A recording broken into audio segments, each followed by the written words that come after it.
Every student, every teacher, every person has a story.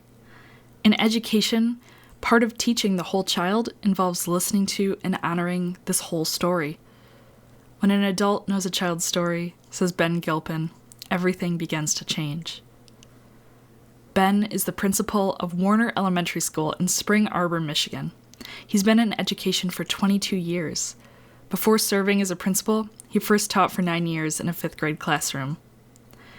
At Warner Elementary, Ben and his staff have worked hard to make their school feel safe, comfortable, and like, well, home.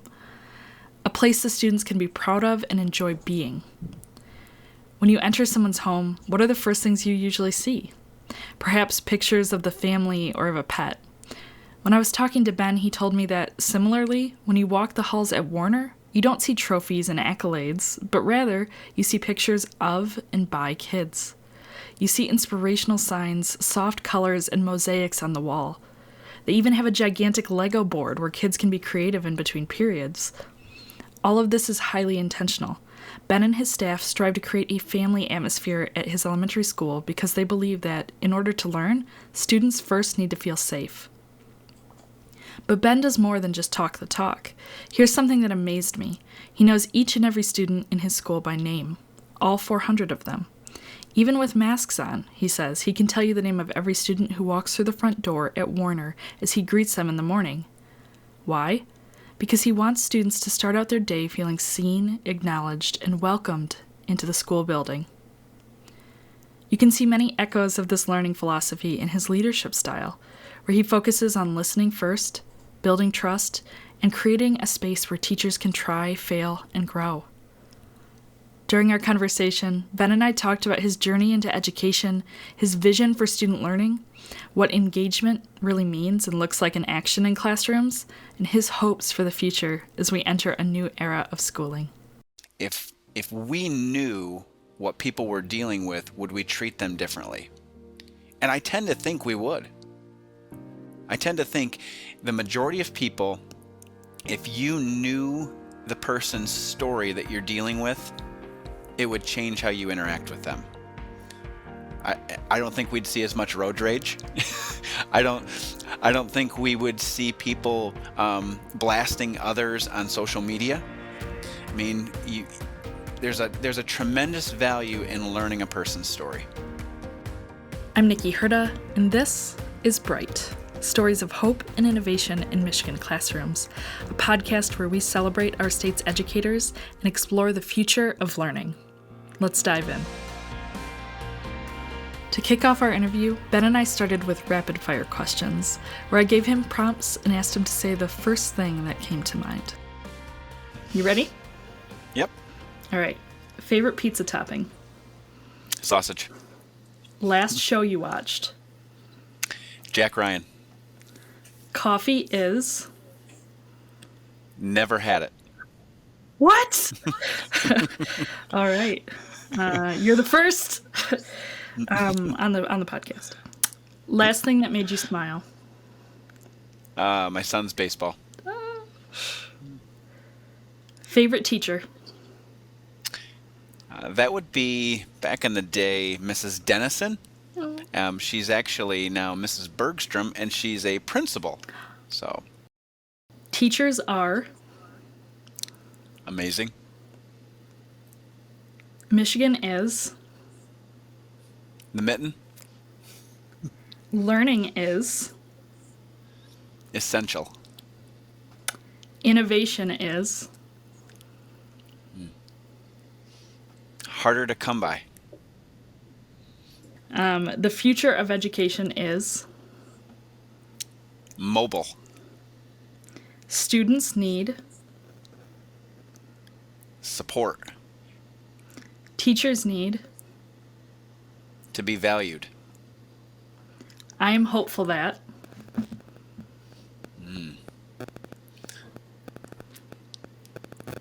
We're on the backside of COVID. So Ben knows the name of each and every student at Warner Elementary. As we dove deeper, I asked him to tell me more about the intentionality behind this choice. I did not love school when I was growing up. I'm probably pretty average in saying that there were some classes that I really connected with the teacher, and there were some that I absolutely despised it and stared out that window and could not wait for the bell to ring and for myself to be able to get out of there. But I think that's probably the experience that a lot of us had. I would not have anticipated that I was going to be in education. I was, I was going to be a professional golfer, right? No, that didn't happen. But I was not going to be an educator. My wife, when she was my girlfriend, she said, you're really good with people. You're really good with kids. And that kind of got me to start thinking about that. So I changed my major 3 times.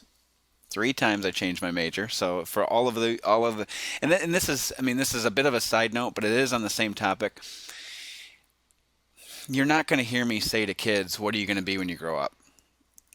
I want to talk to them about their dreams, but I didn't know what I wanted to be. So I had dreams, but I didn't know what I wanted to be. So that's just not something I typically do. Once I got into education, I was this confident, not arrogant kid that that believed I could change the world.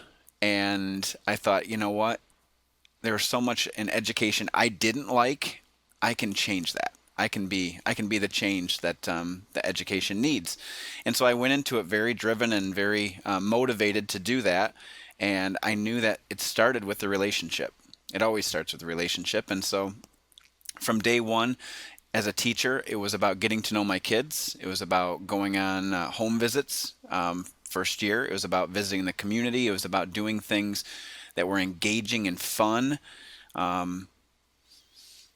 Rarely did we sit there at the desk and get out the book and read and take notes. That just was not my style. A lot of the ways I taught, I love to take the online games, Jeopardy, Wheel of Fortune, you name it. I love to take those games and make them into lessons.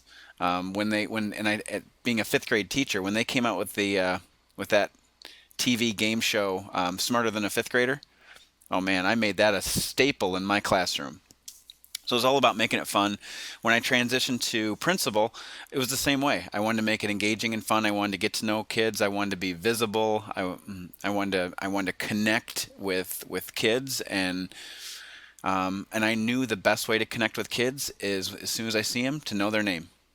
And so I stand at the front door every single morning, and even when they have a mask on, I can still name them all. So it's always mattered because to me relationships have to come first. Could you tell me a little bit about your vision for student learning and what that looks like? To me it goes back to when I was a student myself. I didn't really love to learn, but if I felt like my teacher championed me, and I also felt like I could see the bigger picture a little bit.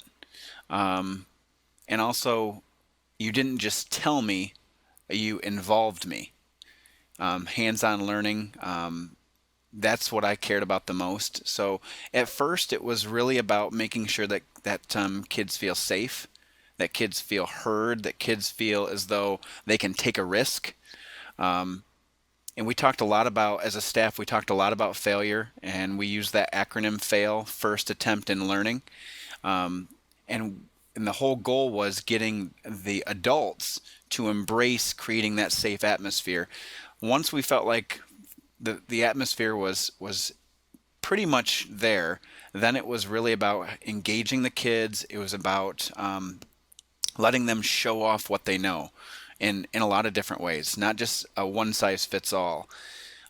This year with the pandemic, it hasn't been what I would have wanted it to be. But I think that what we have done this past year is we've relied on the relationships that we've built with kids and families. So even though the learning doesn't necessarily look the way it always has for us, we're still putting the student at the forefront. It's what's most important. But ultimately, to answer your question, it's about engagement. And it's when I told teachers early on when I went in to do an observation or a walkthrough that you have to understand when I'm coming in the room, I'm not even looking at you teaching. I'm looking at the students. I'm looking to see how involved are they in what's going on in the classroom. That's the first thing I notice every single time.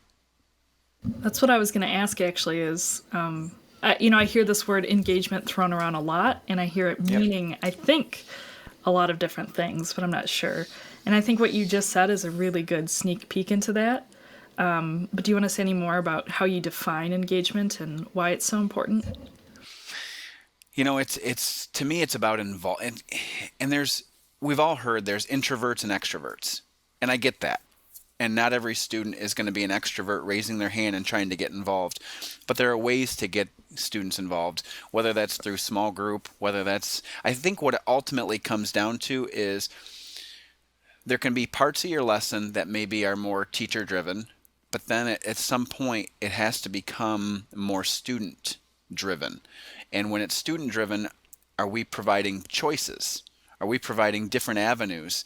One thing that I tried really hard as a teacher, and I'm trying to also incorporate this as an administrator, is when I put out some type of a assignment back when I was teaching, I typically would have 4, 5, 6 different options. And I would say, you can write an essay on this.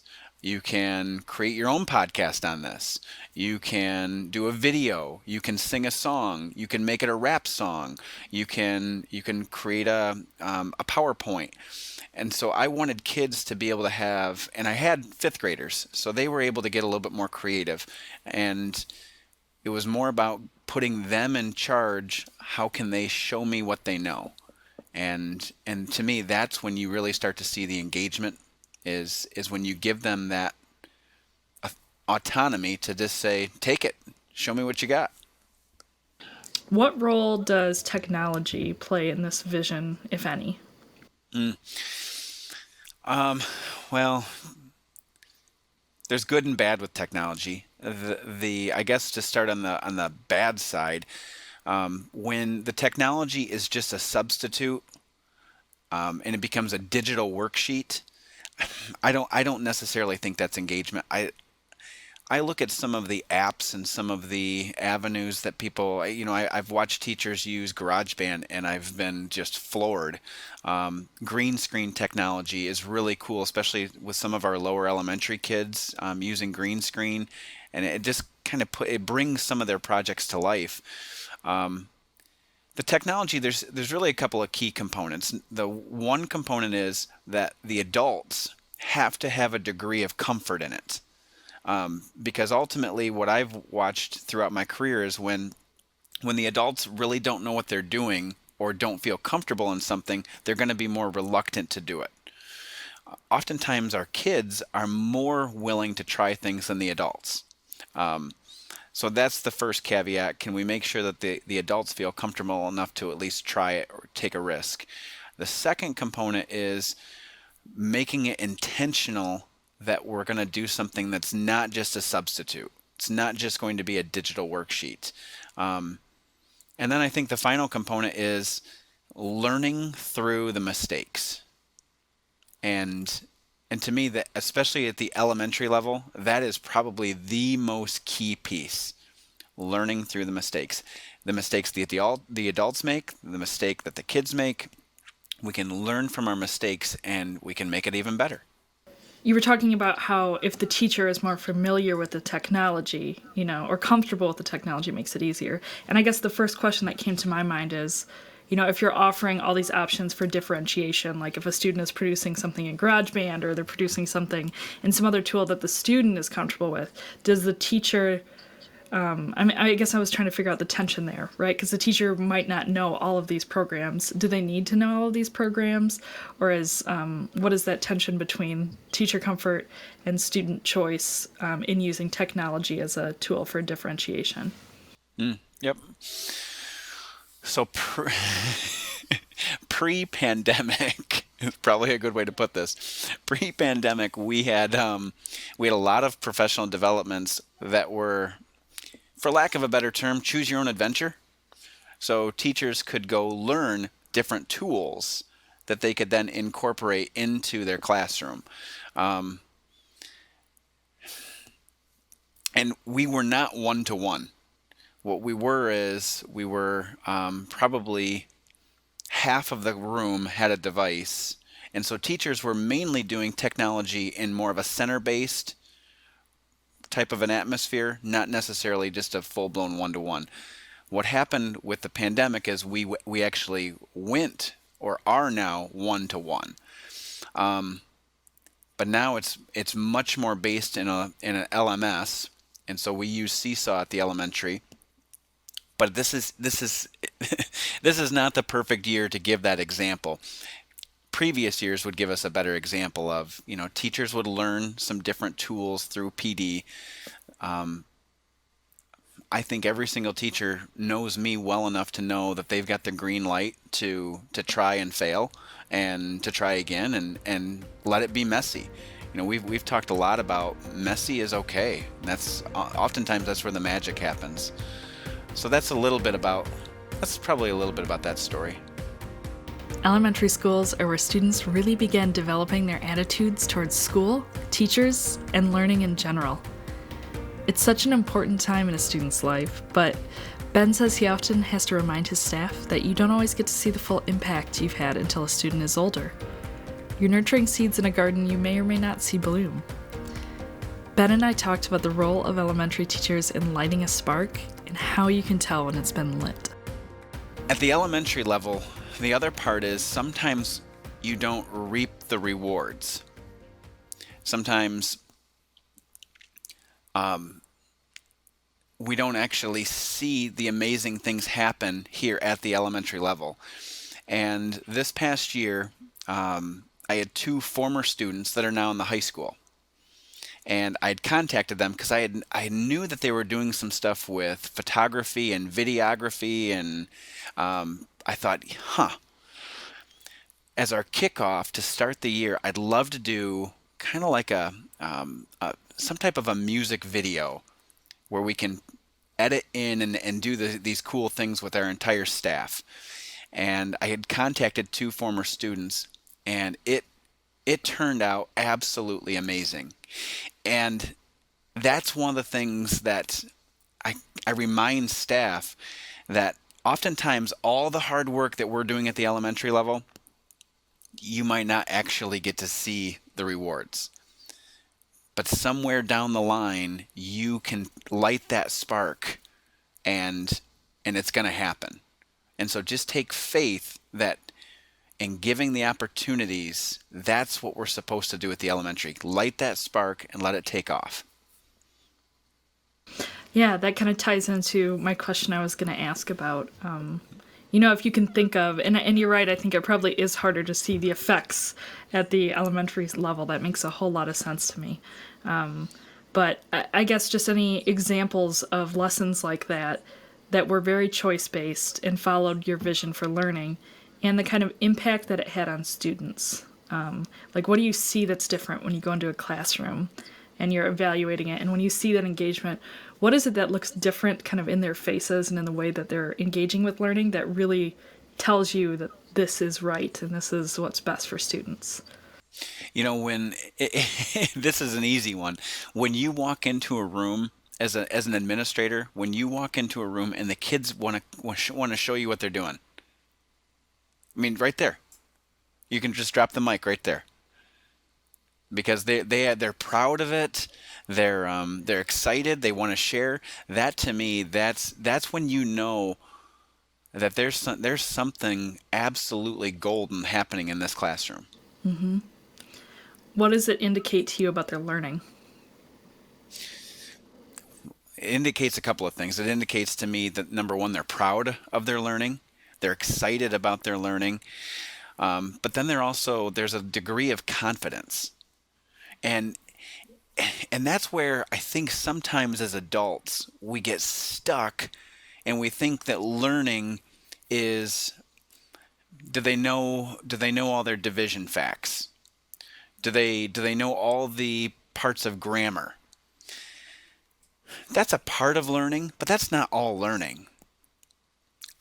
I want to see learning as trying new things. I want to see learning as taking a risk. I want to see learning as developing and creating something that they've never created before. I also want to see learning as because when a student can teach another student, there is a lot of power in that. And so to me, that's that learning cycle.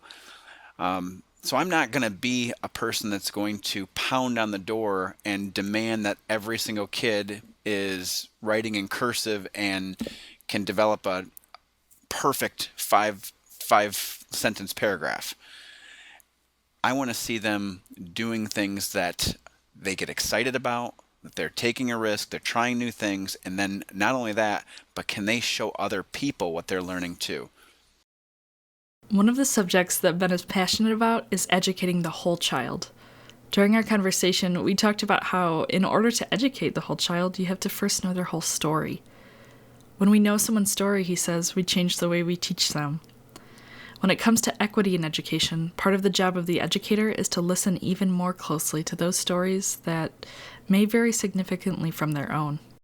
You mentioned that you're passionate about educating the whole child.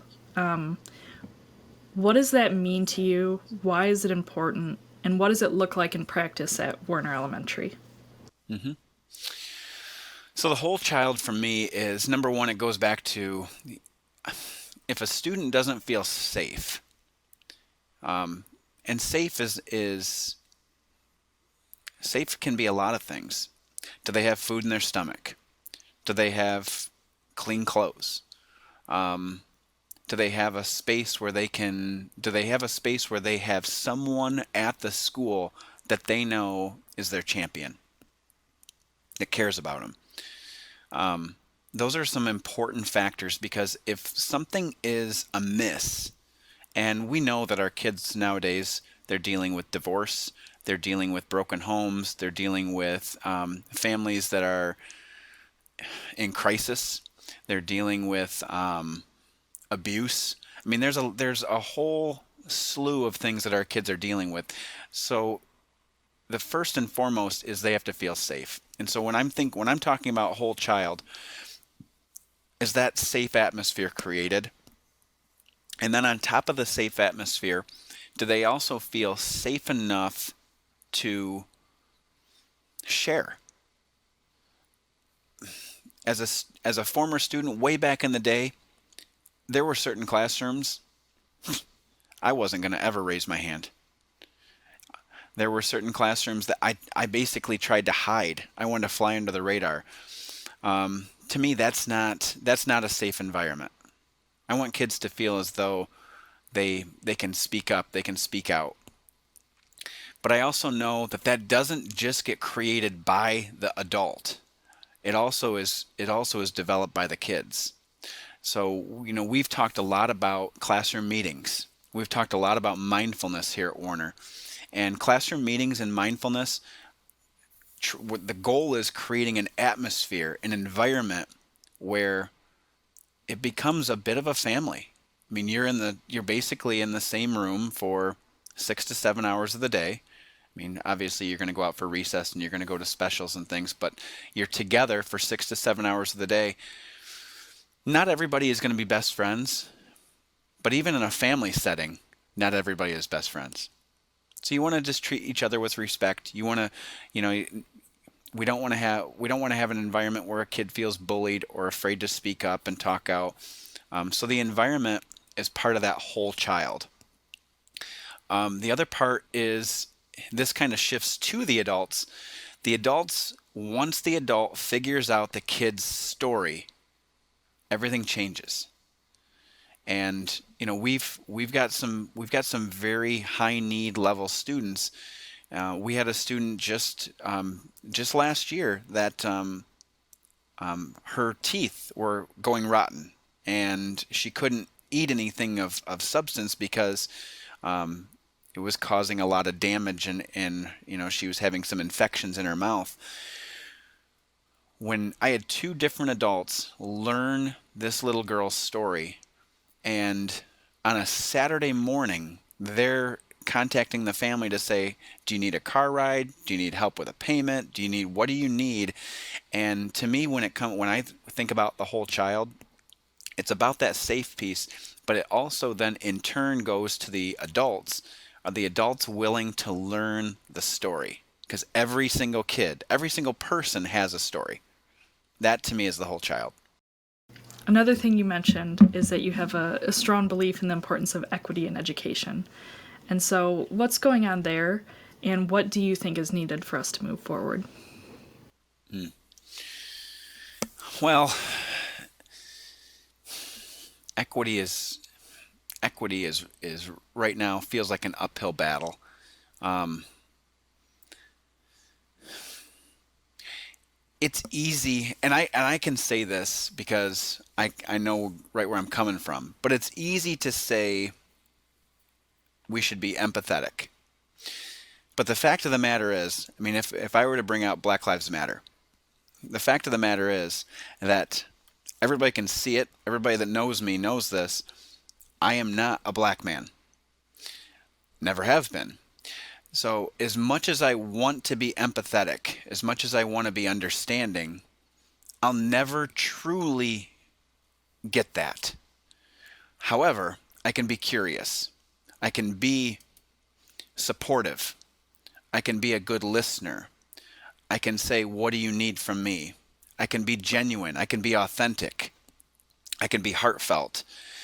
And I have a percentage of minority students here, and I want to hear their story too. So, when we talk about equity, at least from my seat, there's no separating that. If I'm going to learn the story of my students, I'm going to learn all of the stories of my students. If I'm going to learn the names of my students, I'm going to learn all their names. So there's parts that I can do that are going to be equitable. But then the other parts are that I also have to be understanding that the background may be different. And so being able to ask the question, what do you need? How can I help? Um, there's a there is a big gap in our country. Um, I don't completely know how to fix that. I think if I did, I'd probably be in Washington D.C. right now. But I don't have the silver bullet in how to fix that. I just know what I can do myself, what I can model, what I can push into others and try to get them to see. Um, but it feels like it's an uphill battle. Yeah. It kind of brings me back to, I think, you said at the beginning of our interview something about how when you were, young and in education, you wanted to change the world, right? And it sounds like maybe the answer that you've come to is that it starts with, knowing each person's name and story. There was a video I watched recently that it goes through and you see these boxes around people's heads, and it gives a narrative of what they're thinking, and basically what it states is, if we knew what people were dealing with, would we treat them differently? And I tend to think we would.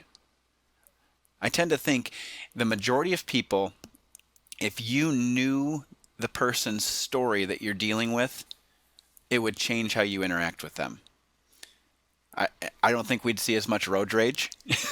I don't I don't think we would see people blasting others on social media. I mean, there's a tremendous value in learning a person's story. As a school leader, Ben also has a lot of beliefs about what matters most when it comes to leadership and empowering teachers to do their best work. You'll notice a lot of similarities between his teaching philosophy and his leadership style. Actions speak louder than words, he says, and listening goes a lot further than speaking does. As a young principal, he says most of his mistakes came from losing sight of this. He shares his insight that when it comes to leadership, it's not about you. It's about listening to the stories of your teachers, creating a culture of trust, and allowing space for failure and innovation alike. As a teacher, I would have, I probably self-put myself as a teacher leader. But I didn't necessarily do it with my words. I tried to do it more with my actions. Um, I joined our education association. I I tried to mentor some of the younger teachers. I tried to be supportive of my colleagues. I tried to be a leader in that way, but not necessarily the most vocal of leaders. When I became the principal, there was probably a 2-year stretch that I lost sight of that. And in losing sight of it, what happened was I was really trying to prove myself. It was there. Probably my epiphany happened when I joined Twitter. And I started doing Twitter chats, and I started reading some different quotes. I read some different blog posts. I started reading more books. And I started to see that in being a leader, it's truly not about me. It's truly about what are you doing to serve and support others. And it then became a goal of mine because I had presented many times, and so then when I was going to present, whether at the national or the state level, I was wanting to tell our story. In fact, several of my first few presentations were titled "Tell Your Story." And I would tell the story of Warner Elementary. And I would have pictures of different staff members, and I would talk about what they do in their classroom and the amazing things that they're doing and how we're sharing that story so that our community hears our story. Well, it then hit me like a ton of bricks that the best person to tell those stories wasn't me.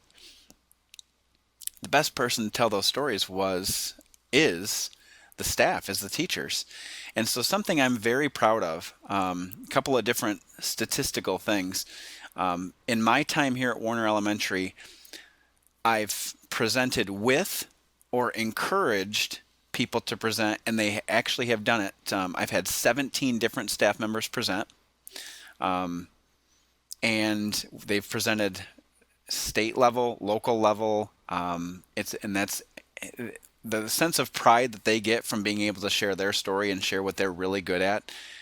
It makes me feel good. So that would be the first part about that empowerment piece. But then the other piece that I'm really proud of is during my time here, I've had 6 different teachers named Teacher of the Year in the county. And so what I want you to hear is it took me a little bit of time. Honestly, it took me a little bit of time, but when it finally clicked, it's not about me. It was about what can I do to empower, build capacity, and build up others. And that's really what I'm most proud of, is the success of my teaching staff. Not only my teaching staff, but some of the student teachers that have gone on to be teachers. That means a lot to me to see them feel empowered, to see them take on larger roles, whether that's in school improvement, whether that's in doing something at the county level, whether that's going and being an instructional coach. Those are some really cool things that I feel great about. So I think that's part 1 of your question. Part 2 was about failure. It had to be from it. It actually started with my failures. I have not been a huge fan of teacher evaluation from the beginning simply because when I started out, there was never a number attached. There was a narrative attached. And what I focused on with staff was always about, here are a couple of things that you do really, really well. What is something that we can point to as your next step? And so the next step, that narrative was all about growth. It's not about a weakness. What's your next step?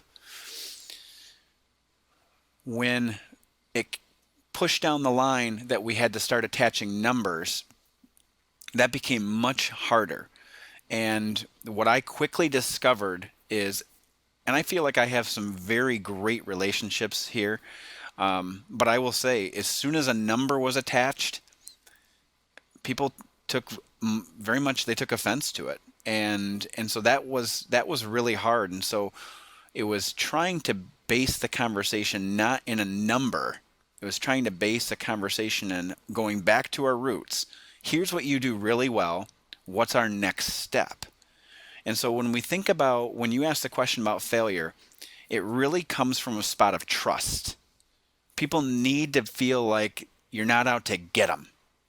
And from an administrator's seat, what I would push into any administrator out there, if you don't establish trust, there's going to be a degree of people that don't want to fail because they think that you're going to be getting them.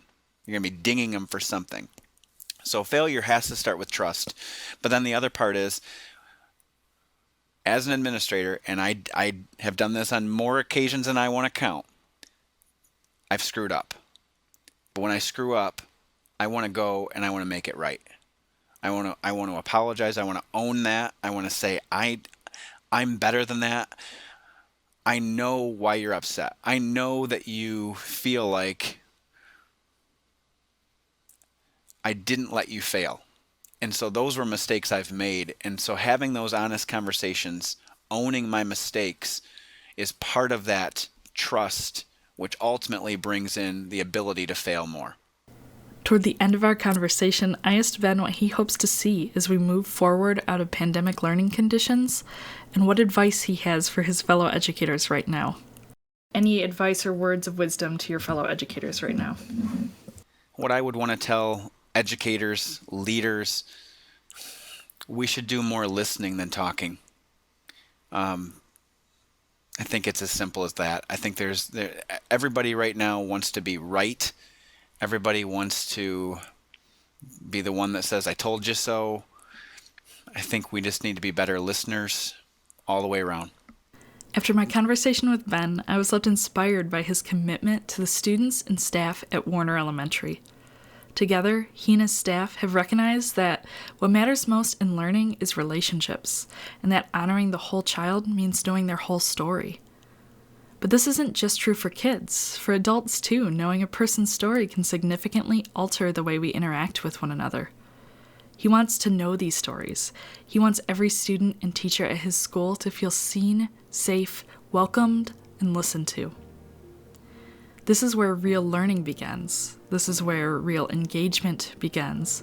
And this is where real change begins. As we look to the future, we'll continue to celebrate Michigan educators, sharing their hopes, their fears, their dreams, and their beliefs in what's best for our children as we move forward into a new era of post-pandemic learning. Without a doubt, it's going to be hard work to create schools where every single student and every single teacher feels safe, seen, welcomed, and listened to. But with leaders like Ben forging our path forward, if there's one thing we're certain of, it's that the future is bright. Thank you for joining us for this episode of Bright, Stories of Hope and Innovation in Michigan Classrooms. This podcast is produced by Herbie Gaylord, is hosted by me, Nikki Herda, and is made possible by Michigan Virtual, a nonprofit organization that's leading and collaborating to build learning environments for tomorrow. Education is changing faster than ever. Discover new models and resources to move learning forward at your school at michiganvirtual.org.